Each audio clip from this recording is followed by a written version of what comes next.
Salve a tutti e benvenuti qui a Soundtrack City Plus con Massimo Privitera. E con Marco Testoni, benvenuti. Allora, riprendiamo le nostre interviste a compositori e compositrici, perché questa volta stiamo parlando, allora, per cominciare, di una grandissima cantante, perché io l'ho vista e sentita spesso sui contributi video che lascia in rete, quindi vi potete rendere conto quanto questa Silvia Nair, perché di lei si sta parlando, sia un artista, insomma, a tutto tondo, come si suol dire, e da qualche tempo a questa parte ha affiancato alla sua attività di cantante anche quella di compositrice. Ce ne parli un po', Massimo?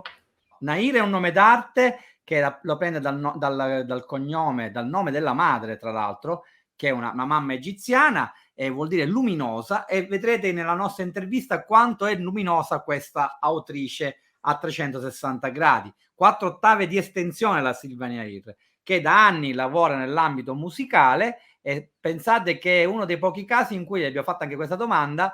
Un avvocato che si laurea in giurisprudenza diventa un notaio e poi da notaio diventa cantante, compositrice e interprete.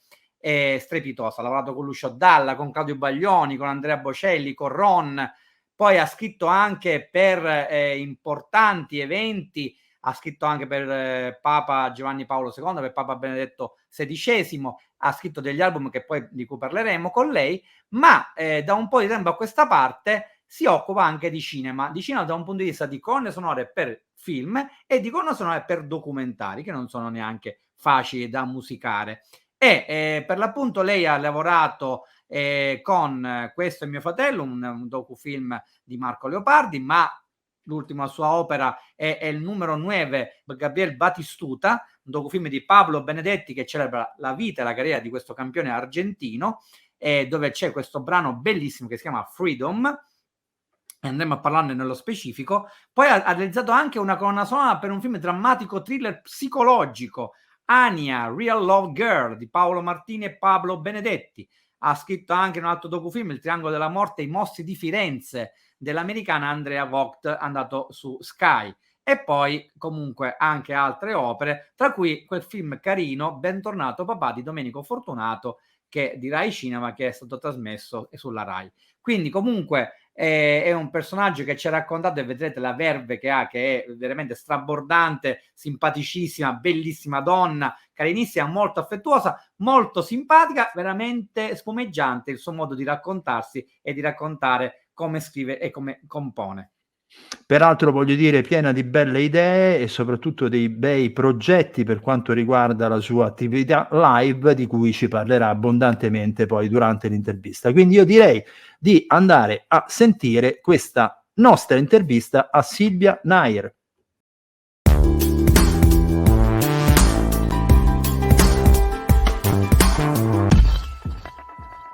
Salve a tutti, benvenuti in questa nuova puntata di Soundtrack City Plus, però, caro Massimo Privitera. Buona serata a tutti qua, buona serata, benvenuti, va bene tutto, tanto dipende quando andiamo in onda, va bene. Va bene. Vai. Allora, dunque, abbiamo già anticipato la biografia della nostra ospite. La facciamo Infatti. entrare? Ma direi di sì, anche perché è una delle poche donne che ad oggi abbiamo intervistato, quindi poi che donna, direi. Ciao Silvia! Silvia, Buonasera Marco, ciao buonasera Silvia. Massimo, è una gioia essere qui con voi, grazie dell'invito, sono felicissima, poi una delle poche donne, dai, alziamo le No. quote rosa. No, ma ti faremo delle domande poi proprio circa questo. Silvia Nair, insomma, in realtà con te, visto che sei anche cantante, la domanda può avere anche più risvolti. Ecco, come ti sei avvicinata alla musica e come ti sei avvicinata alla musica applicata, cioè sia l'una che l'altra? La musica è sempre stata parte di me, era un modo per evadere e per entrare dentro di me, è sempre comunque una valenza opposta. La musica era il modo, ed è ancora oggi, il modo per raccontare me stessa, il mio mondo interiore al pubblico, e al tempo stesso il modo per evadere, per isolarmi da ciò che non mi piace, da ciò che non sopporto ed entrare nel mio mondo. Bella risposta. Mi piace. ricorda una risposta che diede, pensa te, Angelo Branduardi, con una domanda alla stessa, e disse: chi fa musica è perché vuole stare altrove che qui, in sostanza. Cioè, come dire, è un qualche modo non solo di elevarsi, ma proprio di stare altrove, il termine altrove che lui utilizzò. E mentre invece per la musica applicata, cioè per la musica, per il rapporto musica-immagine, è stato come posso dire, un indirizzo, una tendenza che hai avuto sin dall'inizio, o è No. venuta poi più avanti? No, allora ho sempre amato 3 cose nella vita. Una è la musica, mi sembra anche giusto visto che è diventata professione. Una è il cinema, fin da bambina, con una prima interpretazione in Marlon Brando ho ricevuto il colpo di fulmine e dico: "Che meraviglia il cinema, è proprio la settima arte la più ricca, la più completa, no, dove trovi tutto, tutto". Beh, parlarne a voi mi sembra pleonastico, quindi. E la terza cosa è la storia dell'arte, mia grande passione. Ah. E il cinema è arrivato da pochi anni, perché ho cominciato come cantante, come interprete, prima con le orchestre sinfoniche, e poi ho cominciato a scrivere il mio repertorio, perché sono cantautrice, scrivo i testi e compongo le mie musiche. E poi, visto che le mie musiche suggeriscono immagini, sono evocative da sempre, con il mio discografico Tony Verona, presidente di Alla Bianca, abbiamo pensato di cominciare con dei documentari, sonorizzare. E la cosa funzionava, cioè la musica si sposava bene con l'immagine in movimento. Poi con i docufilm e poi sono arrivata al cinema con i film. Non ne ho fatti tanti, ne ho fatti 6 come film, però devo dire che i registi sono rimasti molto soddisfatti perché mi sono spogliata della cantautrice e della cantante e ho messo la mia sensibilità, la mia creatività al servizio ovviamente del regista, del produttore, perché sono loro, ovviamente, che ti danno l'indirizzo della loro creatività, della loro opera. E ho capito che è un mio divertissement, però lo faccio con serietà e con grande professionalità. Sicuramente voglio portare avanti entrambe le strade, sia quella della cantautrice che quella della compositrice per il cinema.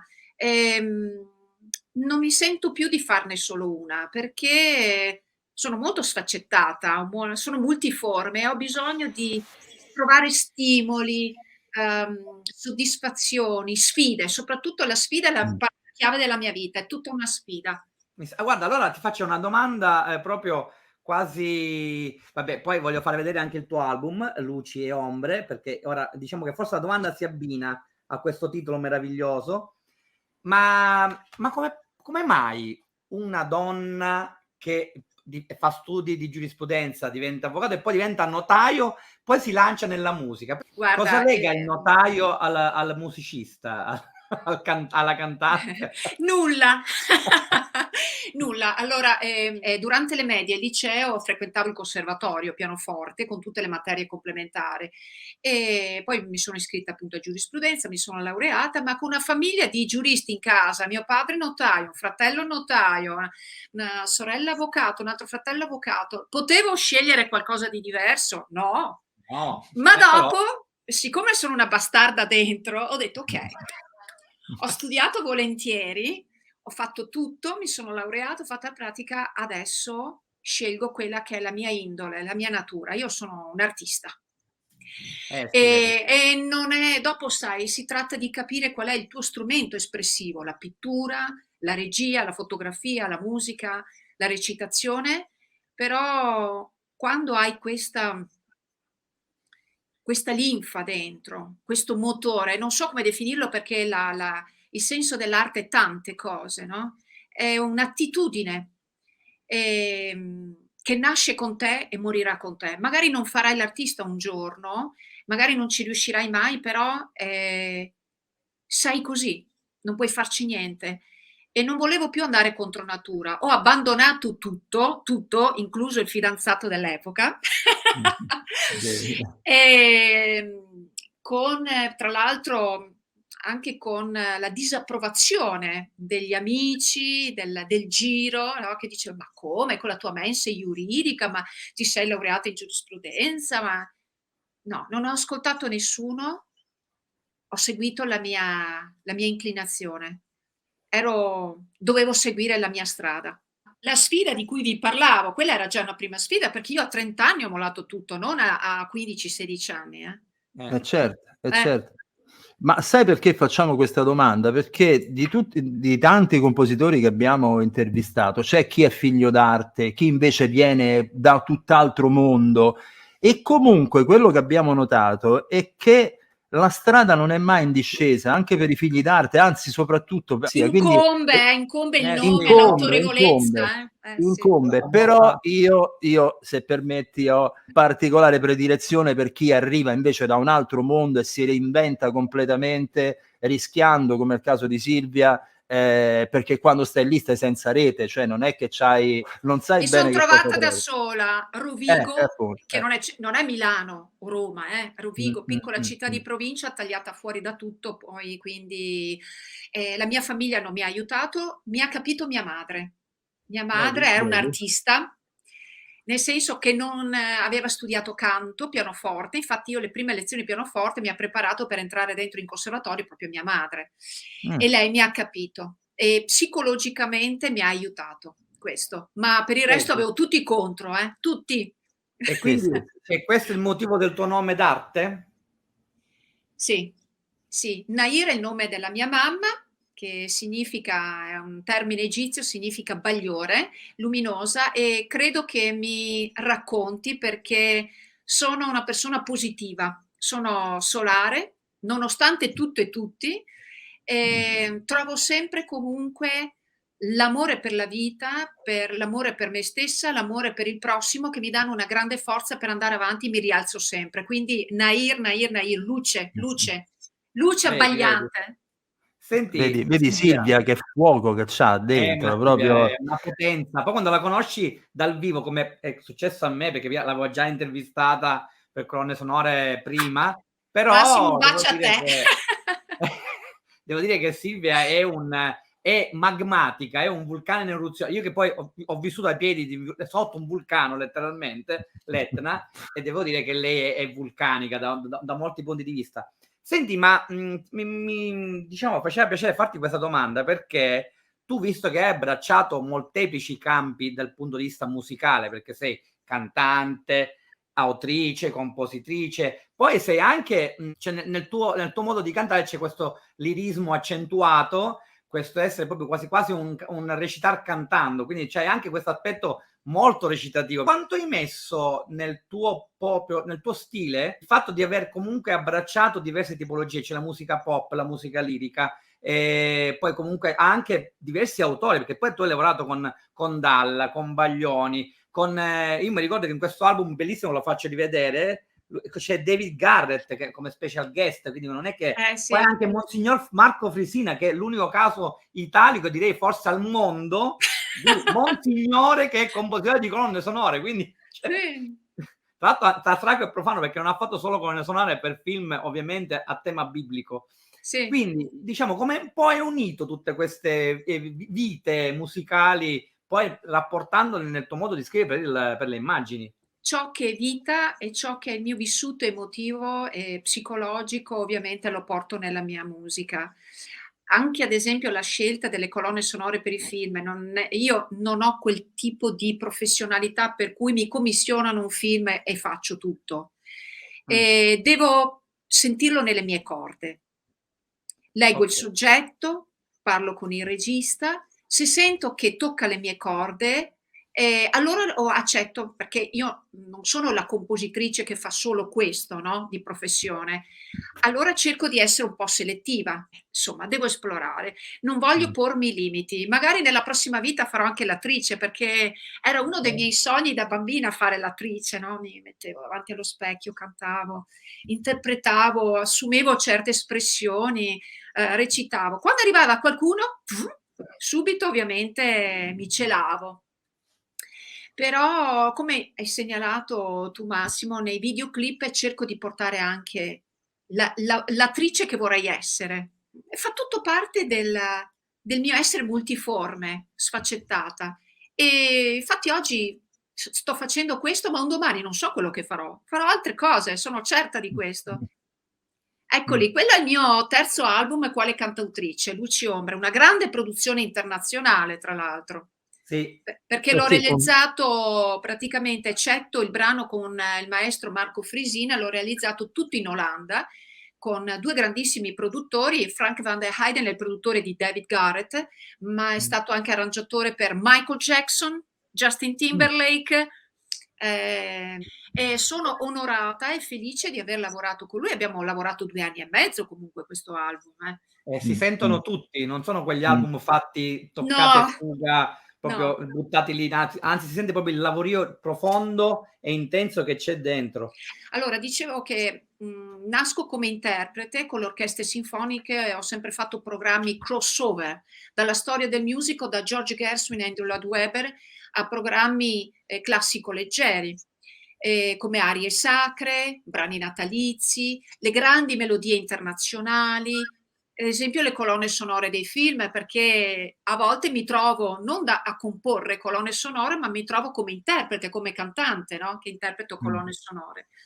Dopodiché mi sono scoperta autrice, un'autrice pop, un pop internazionale, un pop anche elegante, colto, se vogliamo. E in questo album invece mi sono cimentata con un genere musicale che mi affascina tantissimo e che è sempre stato parte di me, ed è il rock sinfonico. Io ho 2 fratelloni grandi, molto più grandi di me, e quindi con loro ascoltavo David Bowie, Elton John, i Pink Floyd, i Led Zeppelin, i Beatles, i Rolling Stones, capite? Cioè tutto rock, rock inglese, rock americano, e in questo album ho potuto tirare fuori l'anima rock. Infatti io lo Mh. dico sempre, ho una mente pop, l'anima è classica, perché gli studi sono classici, però ragazzi il sangue è rock, eh? Ecco, ma io ti volevo fare una domanda proprio su questo, cioè io che ho più anni di voi, anche io vengo dal conservatorio, ma ai miei tempi purtroppo c'erano degli steccati, cioè se uno studiava classica non poteva fare rock, o perlomeno era visto male. Addirittura Pierluigi Petronilo ricorda quando Massimo ce l'ha raccontato, quando andava a sentire i dischi dei Beatles di nascosto, e c'erano degli steccati proprio È vero. ideologici che facevano sì che il musicista non potesse avere più di una faccia. Adesso mi sembra che Silvia sia proprio quasi il prototipo invece di un artista, cioè che a 360 gradi passa tranquillamente dal musical al rock alla classica e via dicendo. Tu hai mai sentito in ambito, ecco, non necessariamente accademico, però in generale un qualche tipo di ostracismo o sospetto da parte di chi dice no, la musica deve essere questa o deve essere quella o deve... L'hai sentito questo? Come no? Mm, Allora, prima in mm. conservatorio, Vabbè. perché avevo un grande maestro, Paolo Ballarin, sono arrivata fino all'ottavo con lui, e mi ricordo che bisognava studiare musica classica, no? Ogni tanto mi trovava che facevo delle incursioni nel pop, no? Ma no, no, tu devi studiare e Mm. ascoltare quintali di musica. Questo mi ha aiutato molto, ascoltare tanta musica, mi ha affinato l'orecchio, ha affinato il mio gusto, la percezione, e devo ringraziare proprio il mio grande maestro di pianoforte che mi ha insegnato a non avere pregiudizi.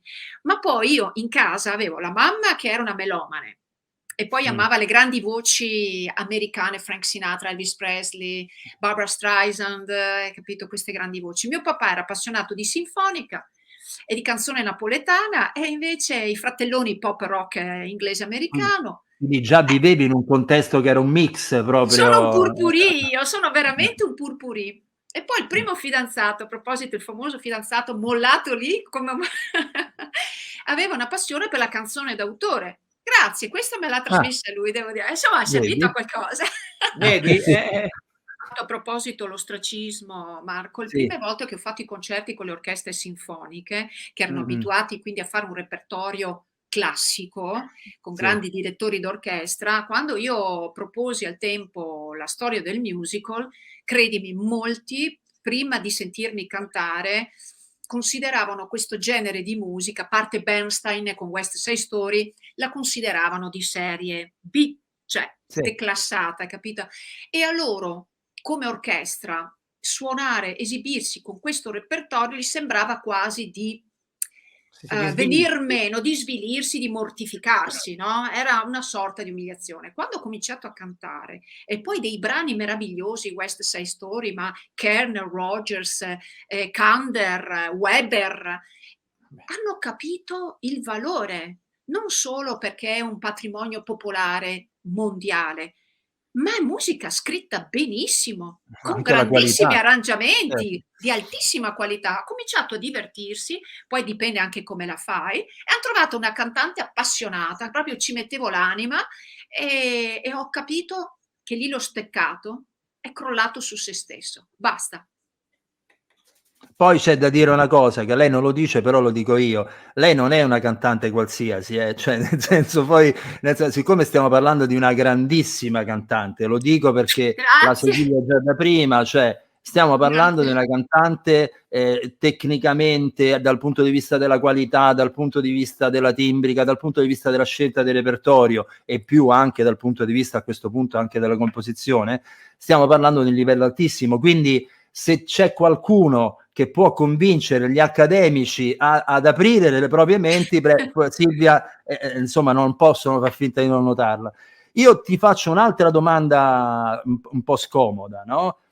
Noi prima scherzando dicevamo, no? In fondo noi di ragazze, di donne, di componente femminile nei nostri programmi, nonostante lo cerchiamo tantissimo, non ce n'è molta. Ad esempio abbiamo intervistato Anna Rollando, che è una violista, peraltro che ha scritto dei libri proprio sulla musica al femminile in qualche modo. Abbiamo intervistato montatrici musiche, compositrici, poche. Ecco, un mondo perfetto sarebbe senza questo tipo di domanda che ti sto per fare, cioè nel senso, prima si parlava di ostracismo da parte dell'accademia. Noti qualche difficoltà del tuo essere compositrice in ambito lavorativo? Sì, all'inizio. Mm. Chi non mi conosce ovviamente parte prevenuto, no? C'è del preconcetto, del pregiudizio, perché la donna nel panorama musicale, ma mondiale intendo, è vista come interprete, violiniste, pianiste, cantanti. La donna si fa tramite della musica, non crea musica. Difatti anche le cantautrici sono molto meno rispetto ai cantautori maschi, molto meno. E quelle che ci sono o sono di nicchia, d'élite, oppure e comunque magari hanno una casa discografica come nel mio caso, altre invece si esprimono nella loro cameretta o in un piccolo giro, ma c'è un forte ostruzionismo. Le cantautrici non hanno lo stesso riconoscimento e la stessa autorevolezza che hanno i cantautori. Questo è molto triste. Non ne parliamo poi nel campo della composizione perché si apre uno scenario. Guarda, Silvia, se tu Ma pensi, io non mi sono creata problemi, perché io sono nata libera. Mia madre mi diceva: tu sei nata libera. Io non ho pregiudizi, non ho preconcetti, sono gli altri che ce li hanno. E sapete cosa vi dico? Siccome non ho mai avuto problemi con le sfide, ho dovuto sfidare la mia famiglia, quindi non è un problema per me. Comunque consoliamoci, tra virgolette, poi, perché di consolazione in realtà non si deve neanche accennare o parlare, ma se voi pensate che, mi attacco proprio a quello che ha detto te, Silvia, che è una delle più grandi cantautrici, nonché scrittrici e compositrici americane d'oltreoceano, la Diane Warren, che ha scritto dei pezzi meravigliosi non solo per il cinema, ma andando ben oltre, certo, è stata riconosciuta tale solo l'anno appena passato. Cioè, pensate che dopo anni e anni di aver avuto nomination, Golden Globe, Oscar e quant'altro di premi prestigiosi al mondo, ma solo l'anno scorso. Quindi c'è l'assurdità. Perché? Perché ora finalmente si sono aperti un po', almeno fintamente, questo open mind verso le donne compositrici Cioè, mi Beh, auguro che non... C'è tanta voglio, strada da fare, c'è tanta io strada da voglio dire una fare. cosa, però per me la più grande cantautrice, che si chiama Joni Mitchell, grandissima cantante, grandissima compositrice e Meravigliosa. via dicendo, io non sapevo che in gioventù fosse fidanzata con Crosby, David Crosby, che è morto ultimamente. E David Crosby ha raccontato un aneddoto bellissimo di Joni Mitchell. Gli domandavano com'è stato vivere insieme a una cantautrice come lei. Dice: guarda, è molto frustrante, perché io al mattino la sentivo, gli dicevo: guarda che bel pezzo che ho fatto ieri. Lei lo sentiva rispondendomi: sì, io ieri ne ho fatti 3, senti queste canzoni, e lui diceva: ed erano tutte e 3 molto meglio di quello che avevo fatto io. Nel senso, credo sia un falso problema, no? E sì. probabilmente il modo migliore di fare è quello di Silvia, cioè fottetin, come si dice, no? Diceva il famoso dottore a mio padre: lei, signor Privitera, si deve prendere 3 pillole al giorno subito dopo i pasti, quella di minifutto, di minifutto, di minifutto. Quindi è sempre l'ideale. Quindi... Bellissima! Oh, seguirò tuo padre. Comunque, guarda, avere l'open mind vera, non fittizia, aiuta nella vita. sì. Perché io ho paura di ben altre cose. Ho paura di perdere le persone che amo e ho paura della malattia, perché la malattia rappresenta un limite, un handicap che ti impedisce di esprimerti per quello che sei, no? Ma per il resto, guarda, non mi spaventa niente. Se ad esempio ho fatto la colonna sonora di un film che uno dice è un uomo che l'ha fatta, sicuramente, perché il film è un thriller psicologico. Anya, Real Love Girl, che se uno sente ci sono atmosfere scure, inquietanti, torbide, è anche una storia torbida dove si parla di sesso, di masturbazione, di prostituzione, di mafia russa, cioè, e una donna scrive la colonna sonora per una cosa del genere. Io sono appassionata di thriller, probabilmente ho anche una vena maschile, non lo so, e ne hanno parlato tutti bene di sta colonna sonora. Mi fa molto piacere questa cosa. Quindi, vedi, anche le donne possono fare le musiche da thriller, le musiche ritmate, le atmosfere perché la inquietanti. musica non ha sesso e non ha genere, la musica è musica e stop. È Quindi... vero. Peraltro, voglio dire, a corroborare questa tesi di Silvia, Silvia ha fatto anche la colonna sonora di un documentario dedicato a un calciatore, Gabriel Omar Battistuta. E quando io parlo di Gabriel Omar Battistuta è come per un napoletano parlare di Maradona. Il numero 9 è un docufilm, perché è proprio un film. Gabriel Omar Battistuta, la regia è di Pablo Benedetti, e io ho fatto tutta la colonna sonora. Pensate, c'è una donna che scrive la colonna sonora di un fenomeno del calcio. Cioè, cosa c'è di più lontano? Quindi non una storia romantica, appassionata, ma il calcio. Eppure io l'ho fatto, tra l'altro sono un'appassionata di calcio, sono una milanista, qui lo dico. E non lo neghi. E non lo nego. Battistuta non ha mai giocato col Milan, quindi... Purtroppo no, anzi ha dato dei grandi gol a Baresi e Company, devo dire la verità, quindi non ha un bellissimo ricordo. immagine. Battistuta ero piccolina, però i miei mi ricordo in casa, no? Vabbè. E questo brano si chiama Freedom, è il brano portante, declinato poi in diversi modi, però tutta la colonna sonora è molto diversa, molto varia, e io ho pensato a Battistuta come a me. Mi sono immedesimata. Battistuta, grande calciatore, molto pignolo, un talento smisurato, ma non aveva tecnica quando è arrivato in Italia, perché ho seguito il suo racconto, non aveva tanta tecnica, era molto istinto, era dono di natura. Molta potenza. Molta potenza, e ha cominciato a lavorare anche di notte, si allenava più degli altri, eccetera, perché il suo sogno era questo, il suo sogno lo rendeva libero, il suo sogno era quello di arrivare alla gente, alla folla, e questo rende liberi. Io ho pensato a me, che per me la musica, come per Omar Battistuta il calcio, la musica mi rende libera e voglio comunicarla a più persone possibile, arrivare con il mio messaggio, perché questo mi fa lievitare, elevare, mi fa stare bene, ma soprattutto mi rende libera. Ed è nata così Freedom. Senti Massimo, io direi di fare la domandona finale allora, Silvia, questo è il domandone, poi è come se fosse un quiz complicato al quale rispondere.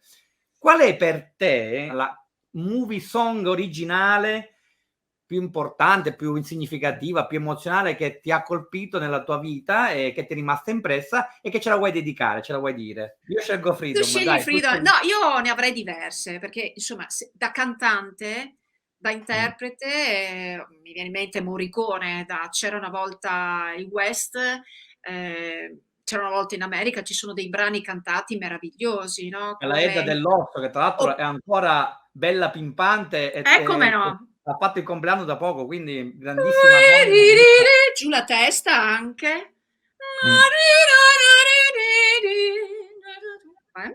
Un accenno, però non voglio essere consueta, perché Morricone è il nostro, no? Sai che mi viene in mente Ai giochi addio di Nino Rota per il film Romeo e Giulietta di Zeffirelli. Quella è una canzone che mi è entrata nel cuore.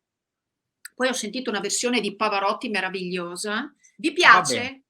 Sei stata originale perché molto anzi, Nino Rota penso sia la prima volta, Massimo, se non vado errato. Mi sa che qualcuno lo citò, ma poi non decise per altro, quindi poi ce lo siamo dimenticati. Non lo citò addirittura neanche Franco Piersanti, lo citò, che pure è stato assistente di Nino Rota, non lo citò neanche lui, quindi complimenti. Posso dire Silvia. una cosa? Allora, sono felice di aver ricordato Nino Rota, perché io sono innamorata delle colonne sonore di Nino Rota, ma è stato un grandissimo, un geniale compositore. Non possiamo oggi dimenticarci, pensare solo a Morricone, al maestro Morricone, che insomma, però non possiamo assolutamente dimenticarci di Nino Rota. Ma non solo, ma Morricone è fino a poco tempo fa era vivo, era con noi, mentre Nino Rota già cominciano ad essere passati tanti anni. Sì. Anche la colonna sonora del Padrino, ad esempio, Nino Rota. Tra l'altro, approfitto che Silvia la cita per ricordare che l'anno appena passato è uscita finalmente, prodotta, stampata in doppio CD dalla La La Land Records, la versione originale del Padrino di Nino Rota, e non c'è tutto quello che noi conosciamo, ma c'è molto di più. E tra l'altro sappiate che molta della musica che aveva scritto Nino Rota per quel film a Coppola, no, anzi ai produttori di quel film non piacque, perché Coppola insistì per volerla e Nino Rota gliene scrisse una quantità che bastava forse per 6, 10, 20 film, e finalmente oggi come oggi abbiamo la possibilità di poterlo ascoltare, e c'è ben altro di quello che abbiamo fino ad oggi conosciuto, saputo di quella colonna sonora, quindi vi consiglio di andarla a comprare immediatamente, perché c'è. Che meraviglia. No, Nino Rota, scusate, insieme a Morricone è il nostro faro. Come compositori io credo che abbiamo questi fari, no? Noi ti salutiamo, Silvia, siamo stati felicissimi di avere te. Ma grazie Marco, grazie Massimo, ma siete speciali, anche perché mi sembra il vostro approccio è molto diverso. Ovviamente abbiamo un grande compositore in Marco e abbiamo un giornalista critico, quindi siete complementari. Sì. È vero, noi ci completiamo a vicenda, ma siamo ambedue, come posso dire, cerchiamo di smitizzare tante di alleggerire. Un abbraccio enorme, ti auguro tutto il meglio, Silvia, veramente, perché mi piace soprattutto l'approccio proprio combattivo ma appassionato di Silvia. Lei è l'Etna della musica applicata. È un vulcano. Vi ringrazio tanto. Un vulcano veneto. Bravo. Che ci vuole lì. Ciao Silvia. Un bacio, grazie. Ciao. E sempre buona musica e tanto buon cinema. Assolutamente sì. Ciao. Ciao.